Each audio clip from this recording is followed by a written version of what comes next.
À coups de pierre et de bâton, ces Turcs attaquent des magasins tenus par des Syriens avant d'être dispersés par la police. Cette flambée de violence envers la communauté syrienne a éclaté il y a 10 jours dans ce quartier populaire d'Istanbul.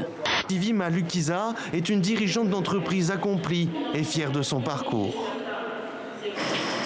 Quand nous la retrouvons dans son usine de fabrication de confitures 100% congolaise, l'entrepreneuse se rappelle la jeune étudiante déterminée qu'elle était au début. Pour moi, c'était l'agroalimentaire. Je poussais jusqu'à ne pas suivre les cours qui ne cadrent pas avec mon usine, comme je l'appelais déjà à l'époque. Il s'agit surtout d'imposer un débat qui n'est pas le débat primordial aujourd'hui, au moment où des millions d'Algériens défilent tous les jours dans les rues. Et je terminerai par un superbe défi lancé par un journaliste algérien de la radio, Reda Menassel, qui a défié le ministre du Travail de faire son prochain discours totalement en anglais. Il lui a dit chiche sur Facebook.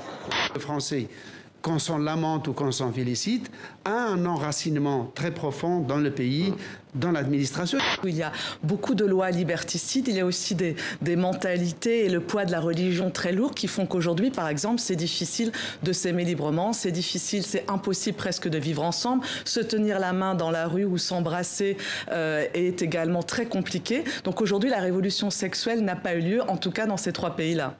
Le maquillage pour lui est une affaire sérieuse. Le but de mon travail est de montrer à une large audience que le maquillage, ce n'est pas pour avoir l'air d'une prostituée en goguette, mais pour ressembler à ce que vous voulez être et montrer qu'il y a toujours un choix. Il faut arriver à limiter son exposition.